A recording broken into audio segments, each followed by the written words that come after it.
ಮಾತನಾಡೋರಿದ್ದಾರೆ. ನಾವೆಲ್ಲರೂ ಕೂಡ ಇವತ್ತೊಂದನ್ನು ಅರ್ಥ ಮಾಡ್ಕೊಳ್ಬೇಕಾಗಿದೆ. ಬೊಮ್ಮಾಯಿ ಅವರು ಮಾತನಾಡಿದ್ರು, ಆಗ್ಲೇ ಯತೀಂದ್ರ ಅವರು ಮಾತನಾಡಿದ್ರು. ಅವ್ರು ಮಾತನಾಡಬೇಕಾದ್ರೆ ಒಂದು ಮಾತು ಹೇಳ್ತಾ ಇದ್ರು, ಏನು ಅಂತಂದ್ರೆ ನಾವು ಜಾಗೃತರಾಗಬೇಕಾಗಿದೆ, ನಾವು ಶಿಕ್ಷಿತರಾಗಬೇಕಾಗಿದೆ, ನಾವು ಈ ಸಮಾಜವನ್ನ ಮುನ್ನಡೆಸುವ ಶಕ್ತಿ ಇದೆ ಅಂತಂದ್ರೆ ರಾಜಕೀಯವಾಗಿ, ಆರ್ಥಿಕವಾಗಿ ಅಧಿಕಾರದಿಂದ ನಾವು ಮಾತ್ರ ರಾಜಕೀಯ ಅಧಿಕಾರ ಹಿಡಿಯೋದಲ್ಲ,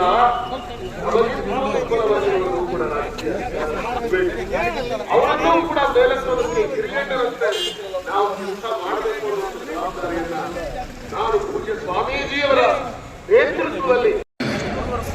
ಯತ್ನಾಳ್ ಅಣ್ಣವರು ಈಗ ತಾನೇ ಮಾತಾಡಿದ್ರು, ಸಿದ್ದೇಶ್ ಅಣ್ಣವರು ಮಾತಾಡಿದ್ರು, ಎಲ್ಲರೂ ಮಾತಾಡಿದ್ದಾರೆ. ಇವತ್ತು ಗುರುಗಳು ಏನಾದರೂ 254 ದಿನ ಧರಣಿ ಕುಂತು ನಮಗೆ 4% ಇದ್ದಂತ ರಿಸರ್ವೇಶನ್ 7.5 ಮಾಡಿಕೊಂಡು 7% ಕೊಡ್ಲಿಲ್ಲಪ್ಪ ಅಂದ್ರೆ